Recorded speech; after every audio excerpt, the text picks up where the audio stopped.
Boa noite. No Globo Repórter de hoje, as belezas da Serra da Bocaina, a floresta brasileira que acaba de se tornar patrimônio mundial. Exuberante, pouco conhecida, ela esconde algumas das cachoeiras mais bonitas do país. Para chegar até elas, nossos repórteres atravessam territórios isolados, quase inacessíveis. Quantas descobertas! A onça parda, um dos maiores felinos das Américas, circula por estas matas. Quem é o caçador das montanhas? O homem que tira da terra uma saborosa iguaria, o caviar caipira. A serra ainda preserva a rica arquitetura dos barões do café. Inspira homens e mulheres que transformam barro em valiosas obras de arte. O programa desta noite é uma coprodução com a Rede Vanguarda, afiliada da TV Globo no Vale do Paraíba. Um santuário ecológico no meio das duas maiores selvas de pedra do país. A Serra da Bocaina fica entre as metrópoles de São Paulo e do Rio de Janeiro, 200 quilômetros para cá, 300 para lá. É um oásis de muitas cores e diversidade. Um lugar em que a natureza se revela tanto nos detalhes quanto em grandes surpresas.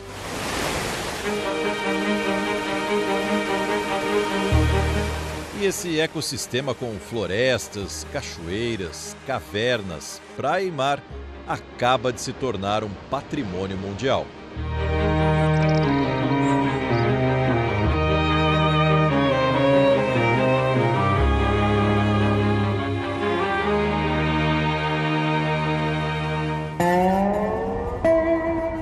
Vamos em busca de aventura. Deixamos as cidades para trás rumo ao Parque Nacional da Serra da Bocaina. A área de 104 mil hectares, quase o tamanho da cidade do Rio de Janeiro, vai da montanha até o litoral.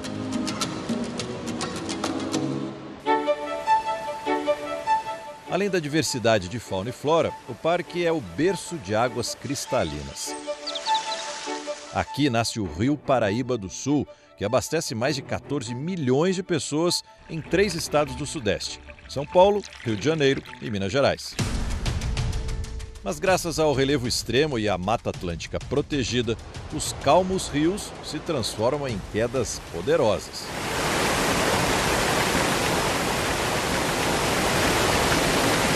A gente não tem noção do número de cachoeiras, né? Cada vez a gente descobre mais uma, né? Tem áreas inacessíveis do parque que a gente não chegou ainda e que com certeza, como ele está na vertente da Serra do Mar, são inúmeras cachoeiras, né? Daí o nome do Parque Bocaina, que são justamente os caminhos da serra por onde a água desce. Nossa expedição vai em busca de algumas dessas maravilhas da natureza. Ó, primeira parada, 1 quilômetro depois da entrada do parque, já tem aqui, ó, Cachoeira Santo Isidro, considerada uma das mais bonitas do Brasil. Vamos ver se é mesmo. A trilha é bem tranquila. Próxima cachoeira é uma descida íngreme, uma escadaria, que requer um pouquinho mais de atenção. A gente está muito perto já da cachoeira, mas o difícil é andar por essas pedras sem ficar olhando para ela.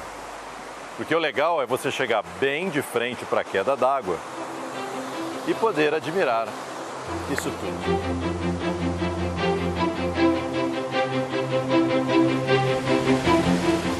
São 80 metros de queda d'água, mais alto que um prédio de 26 andares. O lago formado pela cachoeira é um convite para um mergulho, mesmo sofrendo com a temperatura da água. Mas o melhor é relaxar e desfrutar deste lugar maravilhoso.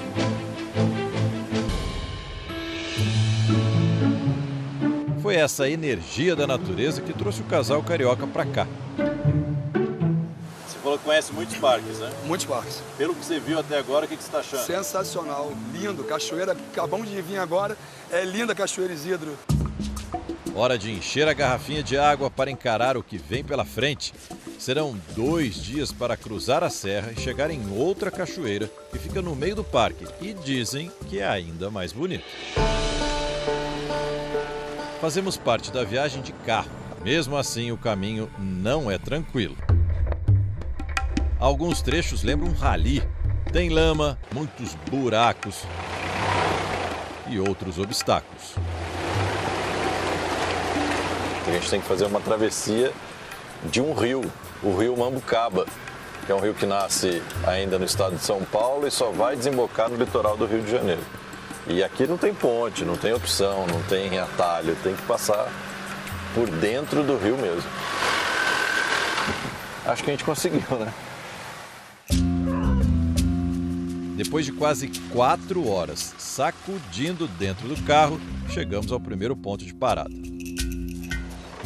A gente chega um pouco quebrado, viu? Mesmo de carro. Aí nessa casa a gente fica por uma noite, aqui não tem energia elétrica, para a gente continuar a partir de amanhã, aí tudo na caminhada.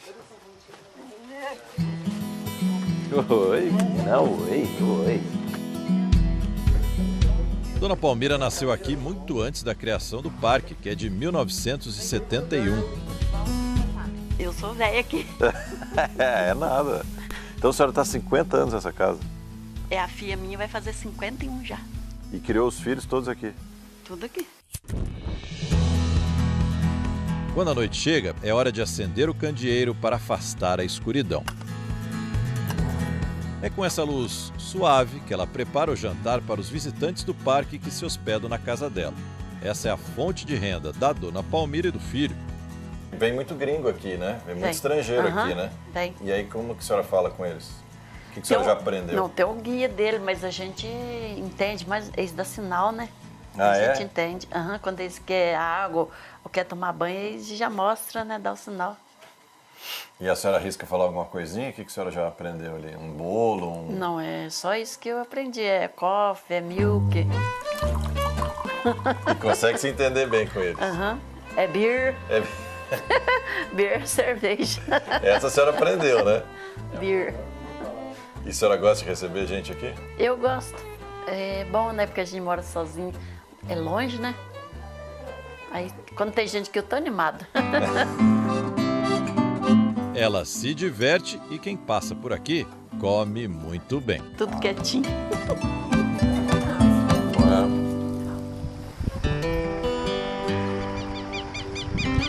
O dia amanhece e nossa equipe, junto com os guias e analistas ambientais do parque, segue pelo meio das montanhas e das matas.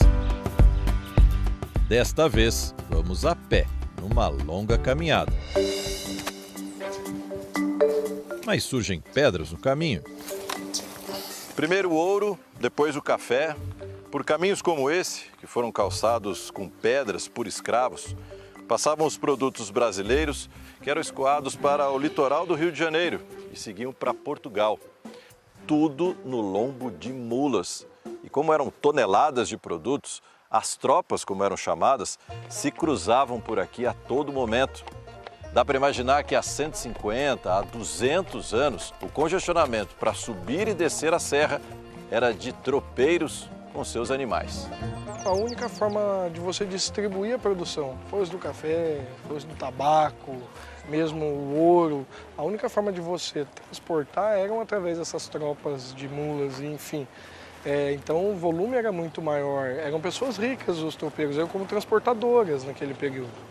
Então, assim, é a eles que você recorria para que o sistema logístico comercial funcionasse.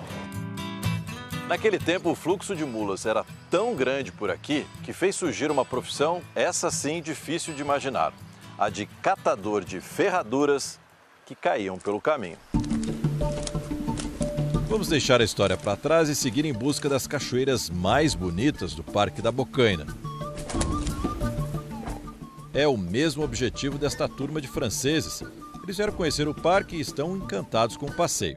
Disseram que as cachoeiras são muito bonitas, ótimas para tirar fotos e dar um mergulho, e que a vegetação é completamente diferente dos parques franceses. Vegetation is completely different. A gente achou que era só a caminhada de um dia inteiro, mas os desafios continuam. Olha o que a gente vai ter que atravessar, olha aí. Opa, tá liso, viu? Aqui no meio, principalmente, está bem liso esse negócio aí, arrastando o pé, ó. Nem tirar o pé da madeira. A travessia pelo rio indica que estamos perto. Sabe aquela hora que o repórter fala assim, olha, valeu todo o sacrifício para chegar num lugar maravilhoso? Chegou essa hora. Dá uma olhada no lugar que a gente está. Impressionante mesmo. A Cachoeira do Veado parece surgir do nada, no meio da Mata Atlântica. São 2 paredões de água, um com 90 metros e outro com 110 metros de altura, que rasgam a floresta com uma força implacável.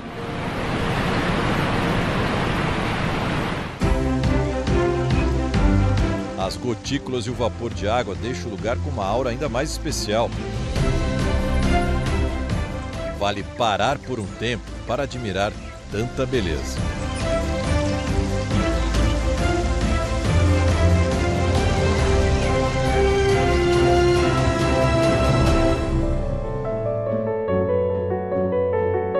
Paisagens que se alteram a cada mudança de altitude. O verde vira uma paleta de cores. Rochas que no meio da mata se tornam ainda mais imponentes. Uma variação que não se vê em qualquer unidade de conservação. O parque, que vai da montanha ao mar, é refúgio de muitas espécies de plantas e animais.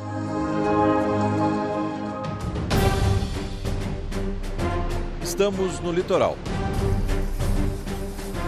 Essa caminhada que a gente vai começar a fazer agora é numa área, numa região que facilita a observação de pássaros. Então a gente vai andar mais quietinho, né, Alex, para não espantar os pássaros, né? A observação de aves tem que ser em silêncio, né? A gente precisa estar bem atento ao movimento, à audição, ao contato visual e para poder fazer um bom registro ou simplesmente poder ver a ave desejada, né? Mas para chamar a atenção dos pássaros, o Alex usa um aparelhinho de som com o canto das aves gravado e elas respondem. A biguatinga, com quase 1 metro de comprimento, estava se espreguiçando quando ouviu o chamado. Outros pássaros também deram as caras. O arapaçu liso, o ariramba de cauda ruiva em pleno horário do almoço e o belo surucuá de barriga amarela. Só no Parque Nacional da Bocaina já foram identificadas mais de 300 espécies de aves. Como tem essa transição de baixada com altitude, então a variedade de aves, elas se misturam e é uma festa. E é uma diversidade muito grande, você vê a diferença de uma para outra é completamente... Muito grande, são cores diferentes, formatos, comportamentos, é para deixar qualquer um de boca aberta e apaixonado. A fauna da Bocaina também deixa rastros. Encontramos pegadas no caminho. A pegada da jaguatirica, né, que está bem parecido, ela está bem arredondada, em torno de 5 centímetros mais ou menos o tamanho aqui. A jaguatirica, que pode pesar até 16 quilos, é frequentadora comum de rios e córregos. Câmeras deixadas na mata registram a passagem delas com facilidade. Essa só molhou as patas. Mas entre os maiores mamíferos da Bocaina está a sussuarana, também conhecida como onça parda. Estas são apenas filhotes. De hábitos noturnos, a sussuarana, que pode chegar a 70 quilos, é o 2º maior felino do Brasil. Só perde para a onça pintada, que é bem mais difícil de ser vista nesta região. A nossa parte a gente está fazendo, a gente está conservando e a gente espera que esse animal venha. A gente vai ficar muito feliz se ele aparecer e vier habitar aqui a nossa região. Mas ela é mais discreta, né? Sim, é mais discreto e mais difícil de aparecer. Mas agora com esse trabalho de câmeras, quem sabe a gente tem a sorte de fotografar ela andando por aqui. Se a onça pintada é mais difícil de ser encontrada, com um pouco de paciência, dá para ver outros bichos também ameaçados de extinção. Nas nossas andanças pela Serra da Bocaina, a gente encontrou um grupo de porco do mato, é o queixada. Esse barulho que ele estava fazendo é o que dá o apelido, o nome a ele. Ele bate o queixo quando eles se sentem ameaçados. A gente está muito perto deles. A gente nem deveria estar tão perto, porque eles podem se sentir ameaçados e atacar a gente. Mas é bom não abusar, né? Eles vêm atrás do pinhão e do araçá, que cai do pé. O grupo, que incluía filhotes, ficou tão relaxado, mesmo com a nossa presença, que se entregou a um banho de sol. Encontrar o queixada é um bom sinal. É um sinal maravilhoso. Qualquer área de Mata Atlântica que tenha queixada é uma área que está em excelente estado ou de conservação ou de recuperação, que é o caso aqui da bocaina. A gente está numa estação ecológica, a de Bananal, e isso é fundamental para a gente, inclusive, encontrar um bicho nessa tranquilidade. Com certeza. Os queixadas deitando, de barriguinha para cima, como se estivessem na praia, isso é sinal de que eles estão verdadeiramente no seu ambiente e sem estar sendo vítima de qualquer tipo de agressão. Agora que tudo isso virou patrimônio mundial, todo mundo vai querer conhecer de perto. E aí começa o desafio: como receber visitantes e, ao mesmo tempo, preservar esses lugares. Gerar renda com a visitação é a opção de convívio e de compatibilização da economia com a conservação ambiental nessa região. Uma região que oferece um nascer do sol como esse.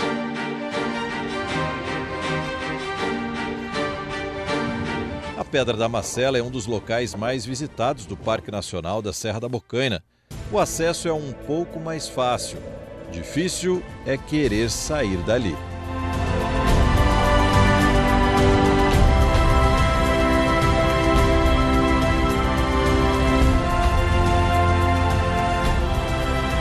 Mas nossa maior busca era por cachoeiras, nem sempre com fácil acesso.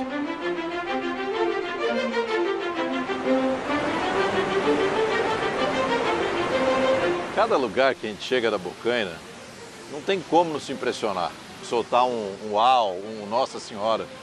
Essa aqui é a Cachoeira do Bracuí, fica no meio da serra e tem vista para o mar. É bonito de se ver e linda de ser vista.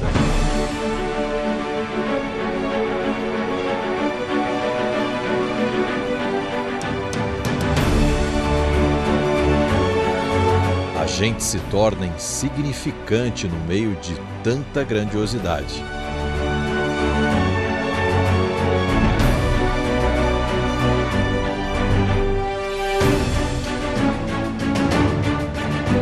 A Cachoeira do Bracuí fica no estado de São Paulo, mas essas águas vão banhar Angra dos Reis, no Rio de Janeiro.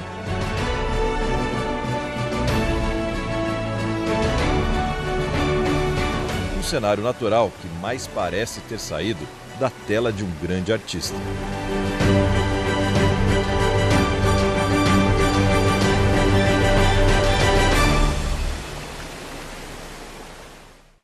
A formiga que vai para a panela e se transforma na mais saborosa iguaria da serra. É o caviar caipira. Voltamos já já.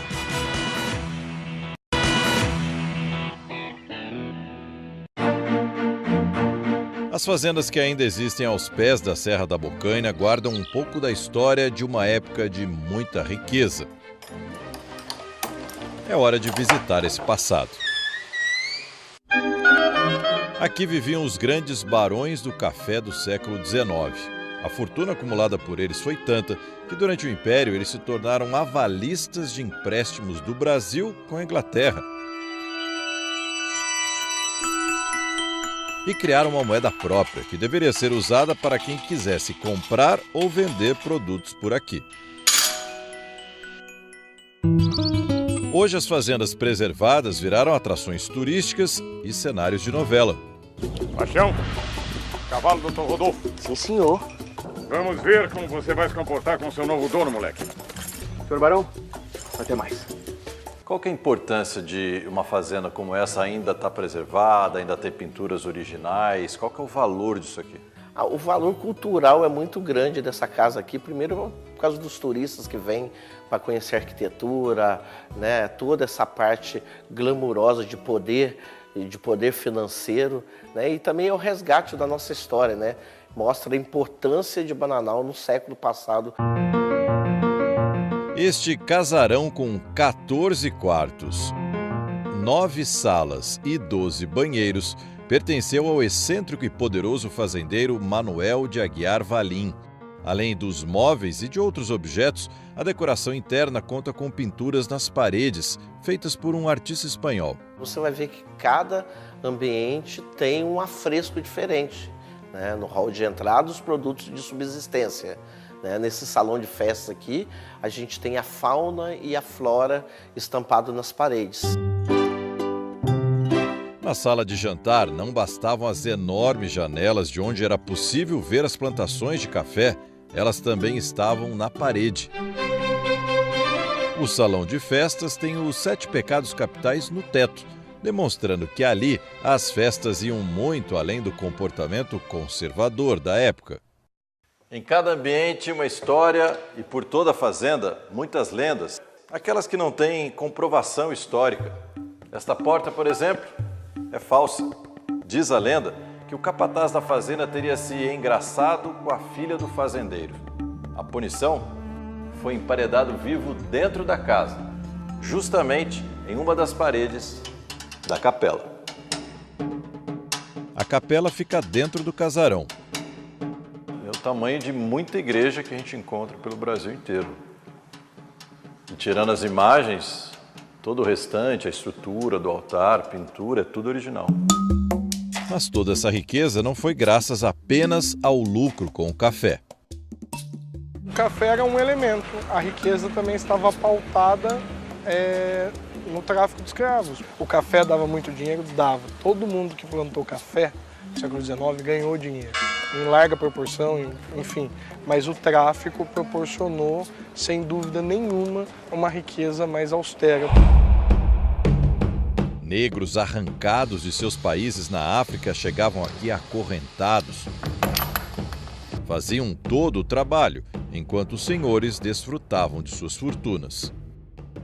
Da parte triste dessa história, pelo menos nessa fazenda, só ficou um registro. Esse livro aqui, com 351 nomes de escravos e o país de origem. E esses eram só aqueles que atendiam a casa ou o entorno dela. Por que tudo isso entrou em decadência? Bom, a decadência ela vai acontecer em decorrência do mau uso do solo, do fim da escravidão e da não diversificação dos negócios. Então isso aqui começa a ficar assombrado, só de histórias, só de passado. Tudo o que foi, nada é, não se conjugam verbos no presente. Tudo é pretérito, disse Monteiro Lobato, né?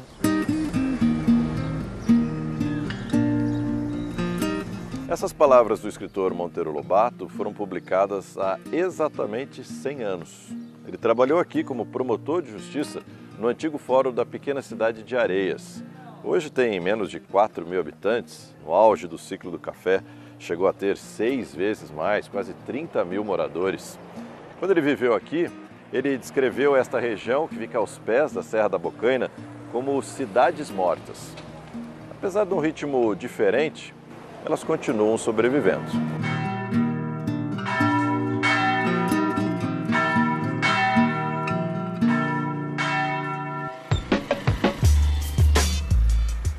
Esse é o Ney, saindo para caçar.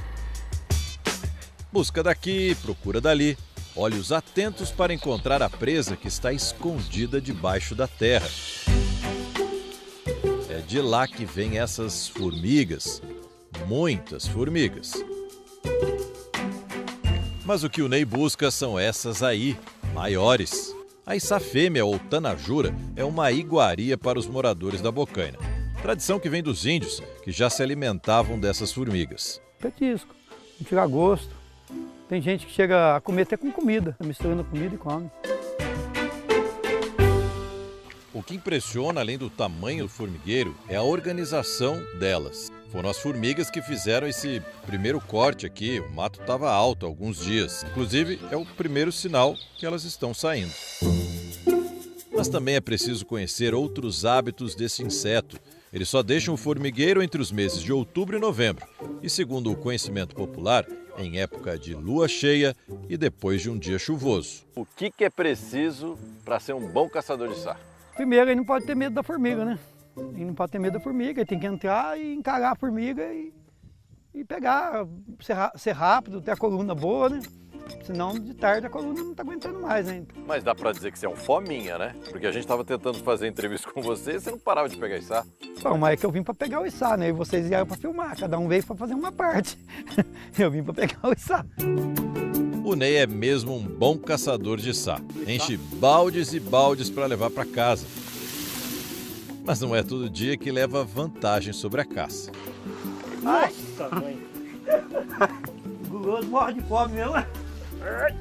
Por falar em fome, vamos deixar o Ney catando as formigas perdidas e ir atrás de alguém que faça o prato pra gente experimentar, né?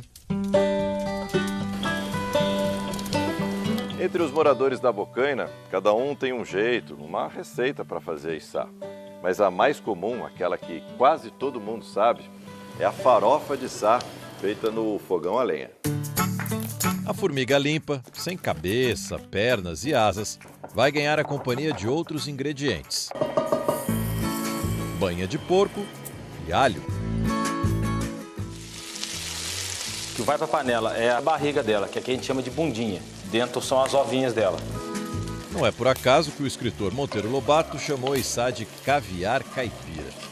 Ele morou nessa região e era um fã declarado do prato. Paciência de cozinheiro, mexe, põe mais fogo, coloca sal, mexe mais um pouco. O cheiro durante o preparo é forte e só meia hora depois... E aí, Matheus, tá pronto ou não? Agora ela está no ponto. Ela já atingiu a crocância que precisa, já secou e agora eu vou tirar. Já está com alho, já está com sal. Tá, o sal coloca a gosto.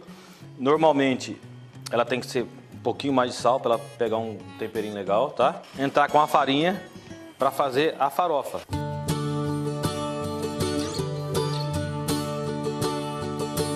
Bom, vamos lá, né? Esse é aquele momento famoso que a gente experimenta o prato.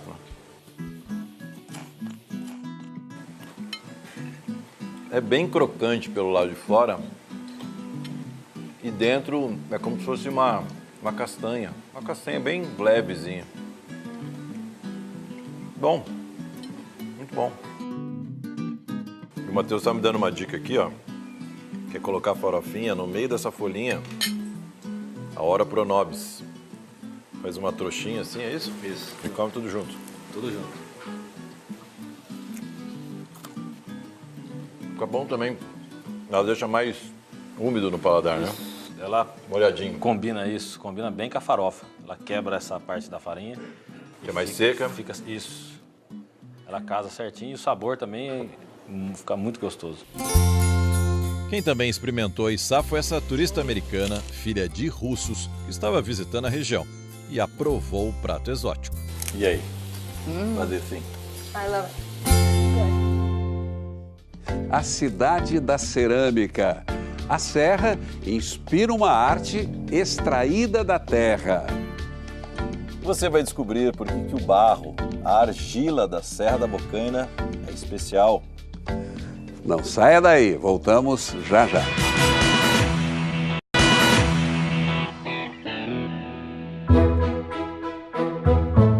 Essa é outra riqueza da Serra da Bocaina. Tudo começou na década de 70, quando jovens artistas do Japão e de Portugal chegaram à cidade de Cunha, que fica no meio das montanhas. Além do clima ameno, havia muita lenha disponível para abastecer os fornos. E também uma outra matéria-prima essencial para o trabalho deles. A argila, retirada do solo da Bocaina, tem uma composição química considerada ideal para a produção de peças em barro. Foi graças a isso e à inspiração dos artistas que a cidade se tornou um polo nacional da cerâmica. São mais de 20 ateliês que produzem diferentes tipos de peças. Elas chamam a atenção pela diversidade e estilo. Cada objeto reflete a expressão individual do ceramista. E é preciso muito talento para transformar o barro numa obra de arte.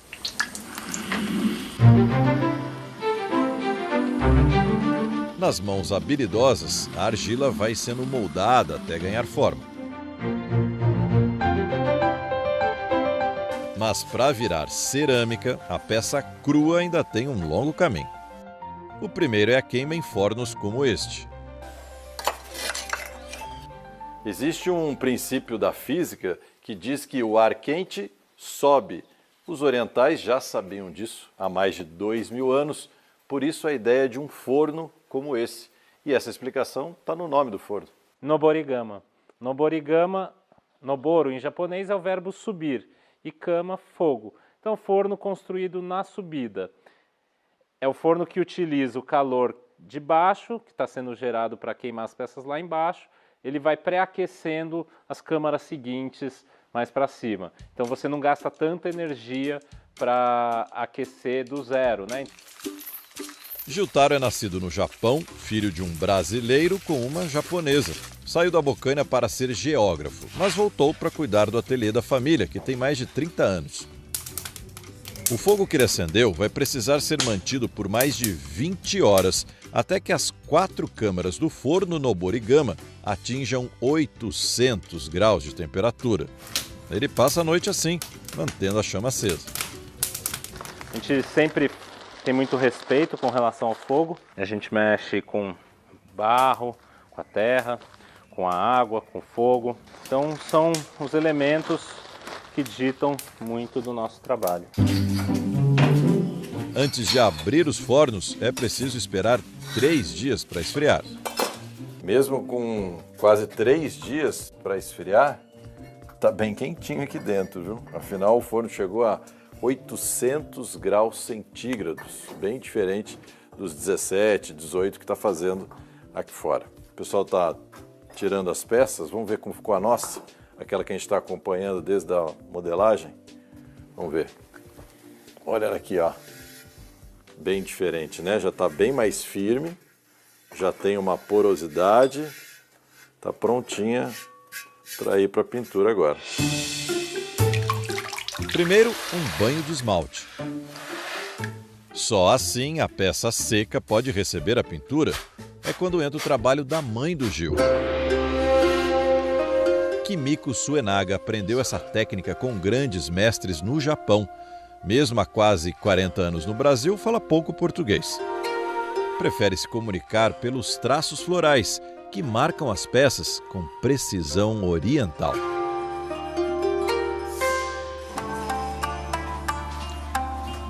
E ainda tem mais. As peças voltam para o forno para serem finalizadas. Desta vez, a temperatura será ainda mais alta, 1.400 graus. Então, vulcão, porque a temperatura é praticamente a mesma que a gente está aqui a 100 km embaixo dos nossos pés. Se eu pôr um pedaço de granito aqui, ele vai derreter. Se eu pôr um pedaço de ardósia aqui, ele vai liquefazer. Então, é uma temperatura realmente muito alta, é a mesma temperatura de um vulcão, né? Então esse barro da Bocaina é resistente, hein? Esse barro é bem resistente, bem refratário, dá ótima cerâmica. A alquimia do fogo é que vai dar o toque final na peça. As chamas deixam sua marca, alterando a textura da cerâmica. Nem quem fez sabe exatamente como elas vão sair de dentro do forno. Olha, hoje vai ser a abertura final do forno, mas hoje o dia está um pouco diferente aqui. Dá uma olhada a quantidade de pessoas que veio acompanhar essa abertura do forno. Quentinho, parece pãozinho saindo da padaria, sabe? Dá sorte encostar na primeira vez. Esse é o resultado depois de quase um mês que a gente está acompanhando essa peça aqui. E é muito diferente, né? E agora não tem mais nada que possa fazer. Essa é uma peça que, claro, ela é decorativa, mas se fosse uma peça, uma travessa, ela poderia ir no forno, no micro-ondas, na máquina de lavar louça sem problema algum. Se aguentou 1.400, aguenta qualquer temperatura agora, né? As cores e o brilho indicam que a mágica da queima em alta temperatura aconteceu. É a terra da Bocaina se transformando em arte.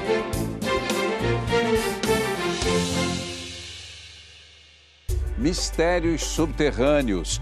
Rochas coloridas iluminam a escuridão das cavernas da Mata Atlântica. Voltamos já já.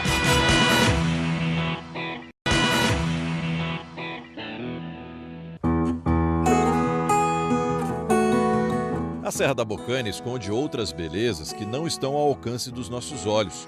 Algumas delas ficam ocultas embaixo da terra. Hora de ir mais fundo na nossa expedição. Vamos conhecer uma caverna da Bocaina. Ó, carros ficam para trás agora e a gente vai para uma caminhada carregando bastante equipamento para poder iluminar a caverna. A gente dá uma caminhada agora de uns 20 minutos pelo menos, né? 20 minutos, meia hora. Então vamos lá, torcer para não chover, né? A caminhada era com obstáculos, o que deixou tudo mais lento. Mata fechada. Acho que não, hein? Melhor por baixo.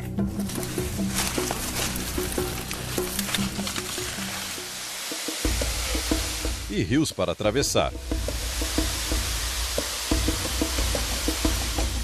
O paredão de pedra indica que chegamos.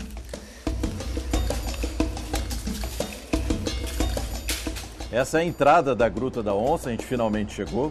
E claro, a partir de agora, a gente vai precisar muito da nossa luz artificial. Os passos têm que ser calculados para evitar um acidente. Da entrada da caverna até o ponto mais baixo, a diferença de altura é de 60 metros. A cada mergulho no interior, a gruta revela novos espaços. O que tem de diferente numa caverna como essa em relação a outras cavernas no Brasil? Então, é uma caverna que existem poucas no Brasil, como essa, né? Uma caverna ela é feita de gneiss, que é uma rocha que deriva do granito. Só que essa daqui em especial é a maior do Brasil nesse tipo de rocha. Cada fragmento de rocha forma mosaicos que mudam ao contato da luz. E o que falar das cores que enfeitam essas paredes? Não dá para imaginar que tanta beleza fica escondida na escuridão.